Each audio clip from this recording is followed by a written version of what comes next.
आदाब, सत श्री अकाल। दोस्तों स्वागत है आप सबका मेरे YouTube चैनल स्वप्निल जंक्शन पर और मैं आशा करता हूं कि आप सभी स्वस्थ और सुरक्षित होंगे। दोस्तों आज मैंने ये टी शर्ट इसलिए पहनी है क्योंकि धीरे धीरे ही सही लेकिन आईपीएल की महक आने लग गई है। वो धीमी धीमी सुगंध आ रही है कि हो सकता है कि इसी वर्ष आईपीएल का आयोजन हो जाए।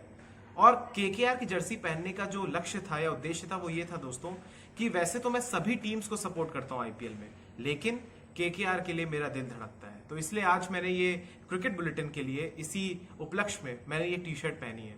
तो दोस्तों आज की इस वीडियो में हम लोग चर्चा करेंगे 3 मेन एजेंडेज पर, क्योंकि दरअसल 3 ऐसी खबरें दोस्तों सामने आई हैं जो कि यकीनन ठोस उसमें चीजें नहीं है, लेकिन हाँ भविष्य की ओर अग्रसर करने वाली चीजें उसमें जरूर मेंशन है।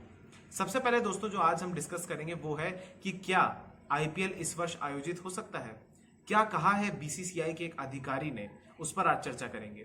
इसके बाद दूसरे जो एजेंडे पे आज हम लोग बात करेंगे वो होगा कि क्या जो वीवो जो कि आईपीएल का टाइटल स्पॉन्सर है, आईपीएल का जो टाइटल स्पॉन्सर है, प्रायोजक है, मुख्य प्रायोजक, क्या वो हट सकता है? क्योंकि आप सभी जानते हैं कि चीन के प्रोडक्ट्स का, सर्विसेज का, उनकी कंपनीज का इस देश भर में बहिष्कार करने की बात कही जा रही है। तो क्या वीवो भी आईपीएल के टाइटल स्पॉन्सर से अपने हाथ धो बैठेगा? इसके अलावा हम तीसरा जो मेन एजेंडे पे बात करेंगे दोस्तों वो ये होगा कि आप सबको याद होगा कि वर्ष 2011 में भारत ने विश्व कप जीता था। तो क्या वो विश्व कप फिक्स था? क्योंकि श्रीलंका में वहां के तब के खेल मंत्री ने एक बहुत बड़ा आरोप लगाया है और उन्होंने जांच भी, एक कमेटी का भी गठन कर दिया है। तो इन सब पर आज चर्चा करेंगे। तो दोस्तों मेरा आपसे निवेदन है कि अगर आप इस चैनल पे नए हैं तो कृपया करके मेरे चैनल को सब्सक्राइब कीजिए, बेल के आइकन को प्रेस कर दीजिए और अगर आपको ये वीडियो पसंद आए तो इसको लाइक जरूर कीजिएगा और अधिक से अधिक शेयर जरूर कीजिएगा दोस्तों। तो चलिए आगे बढ़ते हैं दोस्तों पहली खबर की ओर।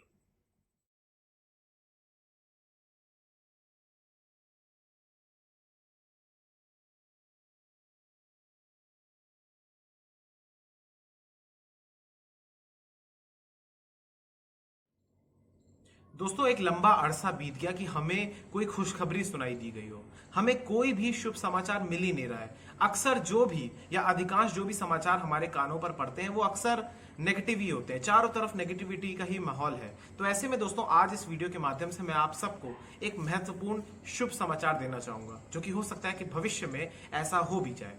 दरअसल दोस्तों बीसीसीआई की मीटिंग हुई एक, और वहां पर एक प्रमुख शेयर धारक जो कि शेयर होल्डर थे उन्होंने एक सुझाव दिया है। दरअसल उन्होंने दोस्तों ये कहा है कि इसी वर्ष के अंत में यानी सितंबर, अक्टूबर या नवंबर की विंडो में आईपीएल को आयोजित किया जाए।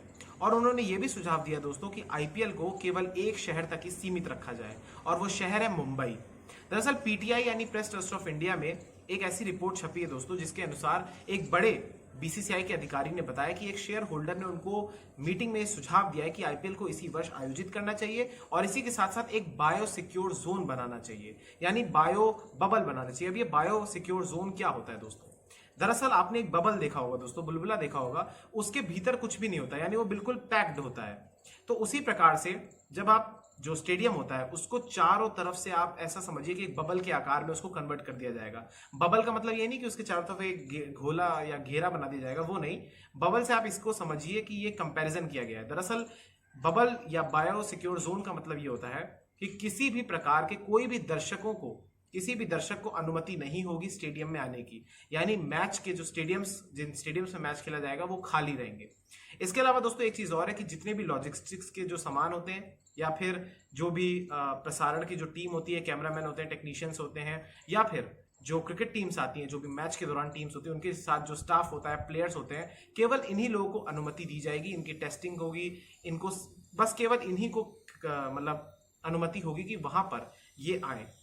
इसके अलावा दोस्तों एक बड़ी बात और उन्होंने कही कि मुंबई में दरअसल 4 स्टेडियम्स हैं जहां पर फ्लड लाइट्स की सुविधा उपलब्ध है। उन 4 स्टेडियम्स के नाम दरअसल मैं आपको बता दूं दोस्तों क्या है। एक तो वानखेड़े स्टेडियम है जो कि आप सभी जानते हैं, दूसरा है डीवाई पाटिल स्टेडियम, तीसरा है ब्रेबॉर्न स्टेडियम और चौथा है रिलायंस का एक ग्राउंड। तो इन चारों स्टेडियम्स में ये फैसिलिटी है कि वहां पर फ्लड लाइट्स है और वो जितने भी जो मैच कराने के लिए, मैच को आयोजित करने के लिए जो भी मानक होते हैं उन पर वो खरे उतरते हैं या फिर उनको तैयार कर लिया जाएगा। तो इसी सूरत में मुंबई एक सबसे ज्यादा फिजिबल हमें शहर दिखता है।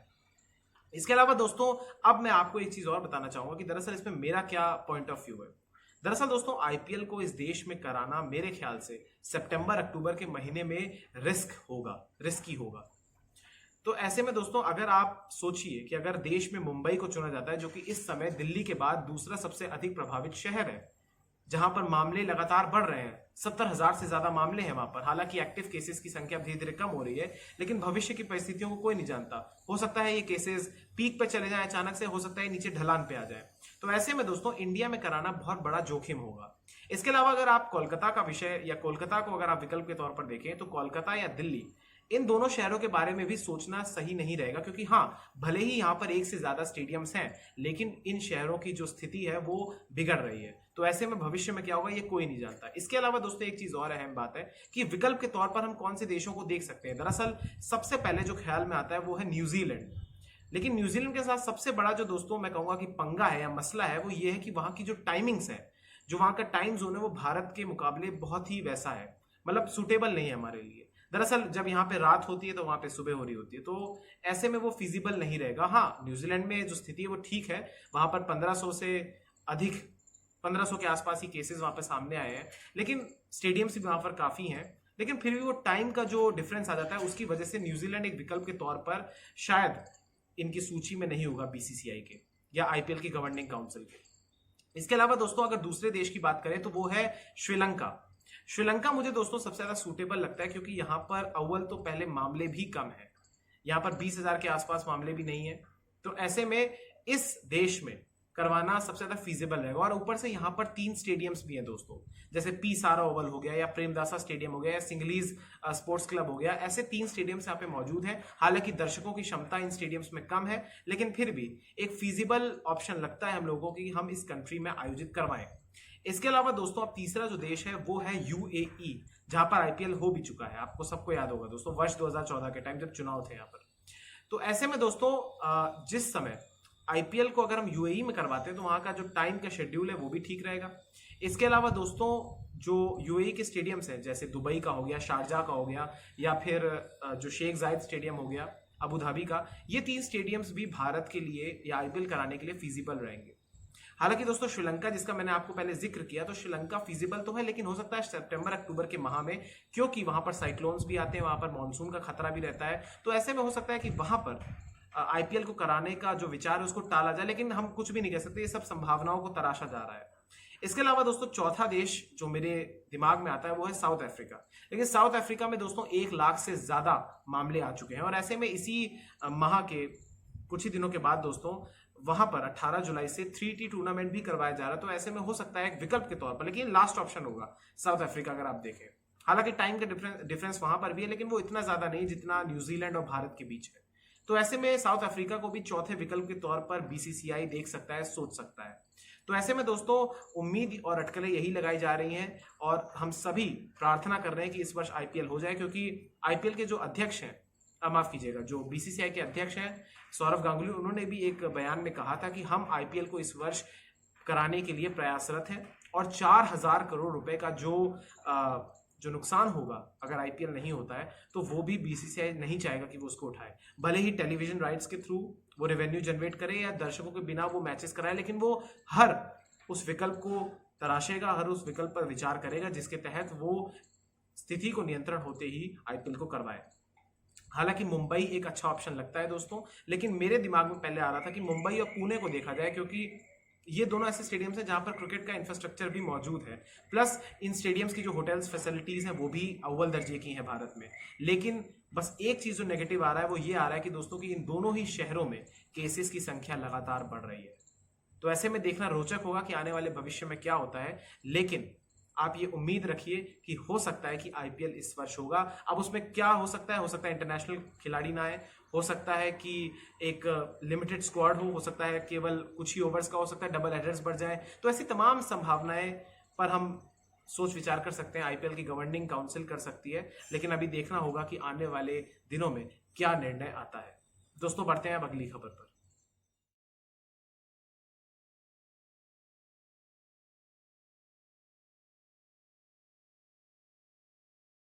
दोस्तों आप सभी जानते हैं कि आईपीएल का 13वां संस्करण जो कि इसी वर्ष शुरू होने वाला था 29 मार्च से, उसको अनिश्चित काल तक के लिए स्थगित कर दिया गया है। तो ऐसे में दोस्तों चूंकि इस समय भारत में चीन के प्रोडक्ट्स का चीन की सर्विसेज का बहिष्कार हो रहा है। तो ऐसे में सवाल यह भी उत्पन्न होता है दोस्तों कि क्या जो कि वीवो, जो कि भारत की सबसे बड़ी डोमेस्टिक लीग का और विश्व की सबसे बड़ी एक T20 लीग का स्पॉन्सर है, टाइटल स्पॉन्सर है, क्या उसका करार खत्म होगा?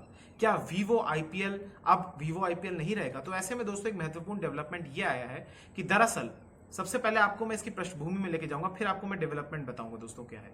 सबसे पहले आपको समझना आवश्यक है कि वीवो और आईपीएल के बीच या वीवो और बीसीसीआई के बीच किस प्रकार की डील हुई है।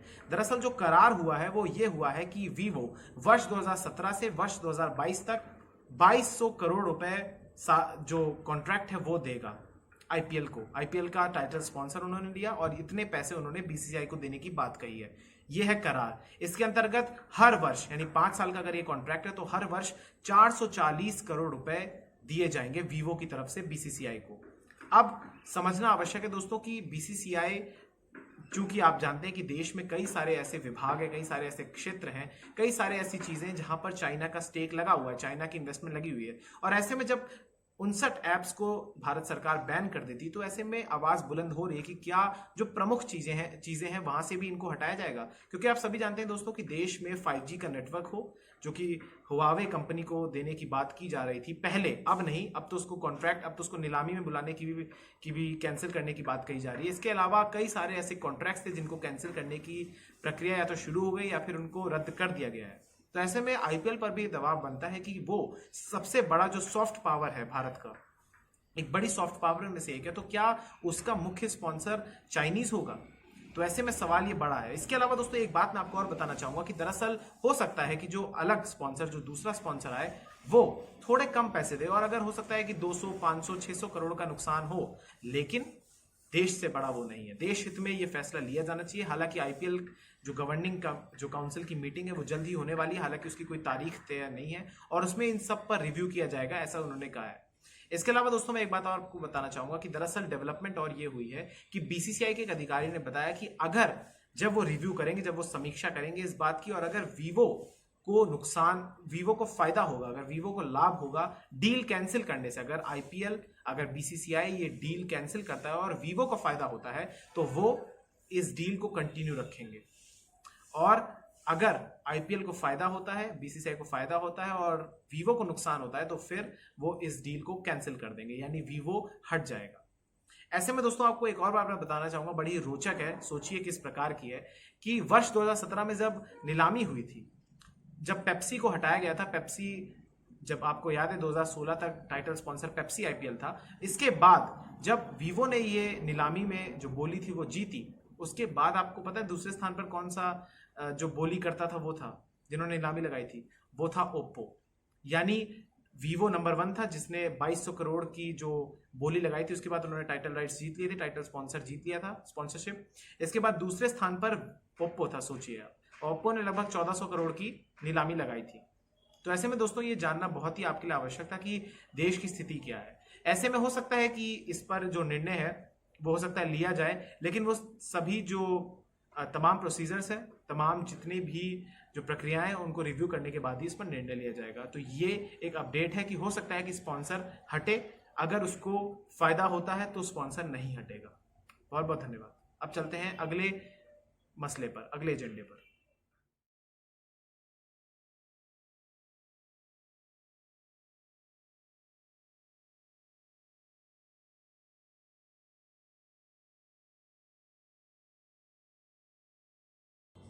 दोस्तों अब बढ़ते हैं इस वीडियो के अंतिम एजेंडे पर। दरअसल दोस्तों आप सबको याद होगा कि भारत और श्रीलंका के बीच किस प्रकार से वर्ष 2011 में आईसीसी क्रिकेट वर्ल्ड कप का फाइनल मैच खेला गया था मुंबई के वानखेड़े स्टेडियम में।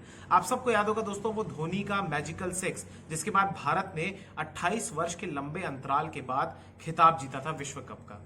आप सबको याद होगा दोस्तों कि किस प्रकार से श्रीलंका ने पहले बल्लेबाजी करते हुए 274 रनों का बड़ा पहाड़ जैसा लक्ष्य बना दिया था उस समय के अनुसार, उस समय के लिहाज से। लेकिन उसके बाद जिस प्रकार से मलिंगा ने गेंदबाजी करी और हमारे दिग्गज बल्लेबाजों को आउट किया, जैसे सचिन तेंदुलकर को आउट कर दिया था और वीरेंद्र सहवाग को शुरू में ही आउट कर दिया था, उसके बाद फिर एक साझेदारी हुई थी गौतम गंभीर और विराट कोहली के बीच। और उस साझेदारी के बाद भी वो साझेदारी, हालांकि उसने बेस बनाया लेकिन वो ज्यादा लंबी टिक नहीं पाया। और उसके बाद कप्तान महेंद्र सिंह धोनी आए और फिर रेस्ट इज हिस्ट्री। आप सभी जानते हैं किस प्रकार से गौतम गंभीर ने उस मैच में 97 रन बनाए थे और महेंद्र सिंह धोनी ने भी 91 रन की नाबाद पारी खेली थी, एक महत्वपूर्ण साझेदारी बनाई थी। आप सबको वो भी याद होगा दोस्तों कि जब छक्का लगाया था तो युवराज सिंह किस प्रकार से महेंद्र सिंह धोनी के ऊपर चढ़ गए थे। तमाम जश्न मने थे इस देश के हर गली में, मोहल्ले में, नुक्कड़ में, हर शहर में, हर जगह, हर राज्य में इस देश के भीतर उस बात को लेकर जश्न मना था कि भारत ने विश्व कप का खिताब जीता है। लेकिन होता है ना दोस्तों, हमारे जीवन में कुछ लोग ऐसे होते हैं जो कि गड़े मुर्दे उखाड़ते हैं, और ऐसे ही लोग इस बार हमारे देश में नहीं बल्कि हमारे पड़ोसी देश में, यानी उस समय जो हमारा जो प्रतिद्वंदी था, फाइनल का दूसरा फाइनलिस्ट जो था वो था श्रीलंका। वहां पे तब उस समय वर्ष 2011 में जो खेल मंत्री थे जिनका नाम है महिंदानंद अलुथगमागे, प्रोनाउंसिएशन हो सकता है डिफरेंट हो लेकिन यही उनका नाम है। ये उस समय खेल मंत्री थे श्रीलंका के, और इन्होंने कथित तौर पर यह आरोप लगाए हैं कि जो भारत और श्रीलंका के बीच मैच खेला गया था वो फिक्स था। जब ये उन्होंने आरोप लगाया उसके बाद दोस्तों श्रीलंका के खेल मंत्रालय ने एक स्वतंत्र, एक इंडिपेंडेंट जांच कमेटी का गठन किया जो कि खेल मंत्रालय के ही अंतर्गत आती है, और उस इन्वेस्टिगेशन टीम की इकाई को ये अधिकार दिए गए हैं कि वो अब जांच करे। इसके अलावा दोस्तों मैं आपको ये बताना चाहूंगा कि कुछ खिलाड़ियों के बयान देना चाहूंगा। दरअसल जो कुमार संगकारा जो कि उस समय श्रीलंकन टीम के कप्तान थे, उन्होंने कहा है कि ये जो बयान उन्होंने दिया है ये बिल्कुल ही बेतुका बयान है, वो इस आरोप को खारिज करते हैं। और इसी के साथ साथ उन्होंने कहा कि वो चाहते हैं कि किसी भी निष्कर्ष पर पहुंचने से पूर्व एक जांच कराई जाए, एक स्वतंत्र, एक फ्री और एक पारदर्शी एक जांच कराई जाए, उसी के बाद कोई अटकलों या आशंकाएं जाहिर की जाए। इसके अलावा दोस्तों जो उस समय जिस बल्लेबाज ने शतक लगाया था, उस मैच में शतक लगाया था, आपको याद होगा 103 रन की नाबाद पारी खेली थी महिला जयवर्धने ने, उन्होंने भी इस बयान को खारिज करते हुए कहा और सेम वही वक्तव्य दिया जो कि कुमार संगकारा ने दिया। इसके अलावा दोस्तों उस समय जो सिलेक्टर थे यानी मुख्य चयनकर्ता थे अरविंद डिसिल्वा, उनके बयान को दर्ज करवाया गया है इन्वेस्टिगेशन टीम के सामने। इसके अलावा ओपनिंग बैट्समैन जो उस समय थे, उस मैच में थे, उपुल थारंगा, उनका भी बयान रिकॉर्ड कर लिया गया है। इसके अलावा दोस्तों अब जल्द ही कुमार संगकारा का भी बयान दर्ज करवाया जाएगा और महिला जयवर्धने का भी बयान दर्ज करवाया जाएगा। अब मैं आपको दोस्तों एक बात और बताना चाहूंगा कि इस संबंध में भारत से कोई प्रतिक्रिया नहीं आई है। इसी के अलावा ना बीसीसीआई ने कोई भी रिस्पॉन्ड किया है या फिर भारत के किसी क्रिकेटर ने किसी भी प्रकार की कोई प्रतिक्रिया दी, लेकिन अभी पूर्ण रूप से श्रीलंका में ही ये हो रहा है। इसके अलावा दोस्तों मैं आपको एक बात और बताना चाहूंगा कि वर्ष 2017 में 1996 के जो विश्व कप के चैंपियन जब श्रीलंका बना था, उस टाइम के जो कप्तान थे अर्जुन रणतुंगा, इन्होंने भी कहा था कि मैं डाउटफुल हूं, मुझे आशंकाएं कि ये मैच फिक्स हो सकता है। तो ऐसे में श्रीलंका जो कि हार गया, अब हम नहीं जानते, ये बात तो केवल और केवल भगवान जानते हैं कि क्या वो बहाने बना रहा है या फिर पब्लिसिटी में आने के लिए वो इस प्रकार के वहां के जो पूर्व मंत्री उन्होंने बयान दिया। लेकिन सच में ये तभी सामने आएगा जब एक जांच बैठी जाएगी और जांच में जब सभी आरोप या तो गलत साबित होंगे या फिर सही साबित होंगे। ऐसे में इस प्रकार की जो ये अपडेट जो थी दोस्तों, ये मेरे आपको देना बहुत ही महत्वपूर्ण है, क्योंकि भारत एक ऐसा देश है जहां पर क्रिकेट को बहुत ज्यादा पसंद किया जाता है। तो ऐसे में अगर इस प्रकार के आरोप कोई लगा रहा है तो उस आरोप की जानकारी भी आप तक होनी चाहिए और इसका निष्कर्ष भी मैं आपको समय समय अपडेट्स की फॉर्म में देता रहूंगा अपनी आने वाली वीडियोस में, जब भी कोई बड़ी डेवलपमेंट होगी इसमें। दोस्तों आपको ये वीडियो कैसी लगी मुझे कमेंट सेक्शन में बताइए। इस वीडियो को लाइक कर दीजिए, चैनल को सब्सक्राइब कर दीजिए। बहुत बहुत धन्यवाद। जय हिंद, जय भारत, नमस्कार।